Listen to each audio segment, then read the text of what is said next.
There comes a point when the narcissist is finally forced to confront a truth they spent the entire relationship denying. You are not ordinary. You are not replaceable.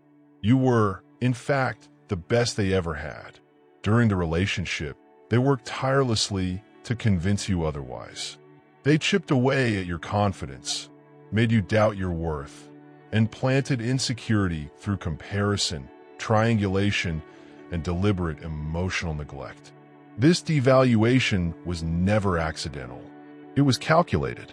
Their goal was to break your spirit so you would feel small enough to stay while they searched for something better. They wanted you to believe that introducing a new person into the picture would devastate you, that being replaced would confirm their narrative that you were nothing. What they never admit is that this behavior is driven by insecurity and a desperate need for control. A narcissist does not uplift.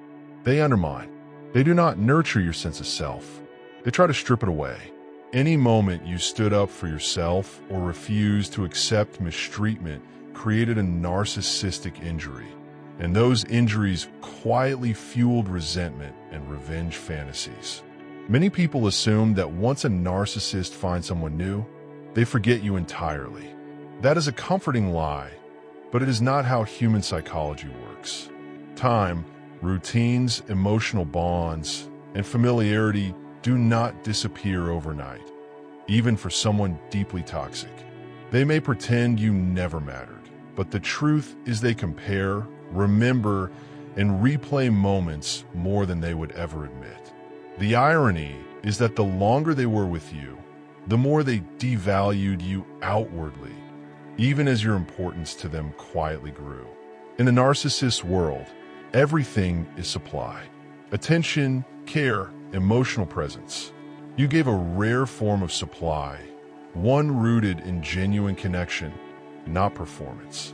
At the beginning, they knew it. That is why they love-bombed you, idealized you, and chased you so intensely.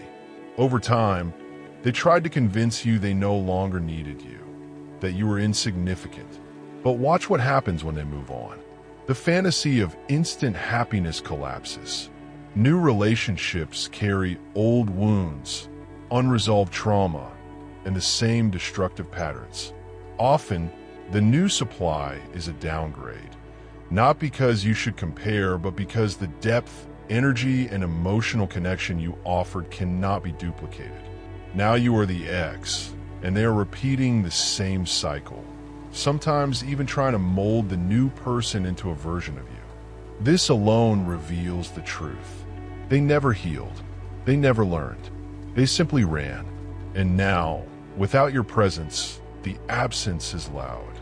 They feel it in the quiet moments, in the comparison, in the emptiness that no new person fills. Their realization does not mean redemption. It should never invite you back. Their awareness comes from loss and selfish need, not genuine appreciation. Letting them return would only restart the same damage. Your power lies in distance, clarity, and self-respect. As you heal, you begin to see your own value clearly, not through their eyes, but through your own. You are the blessing they mishandled. Losing you is the consequence they cannot escape. You are not replaceable. You never were. Your empathy, your depth, your love are rare in this world. And now, even if they never say it out loud, the narcissist knows it too.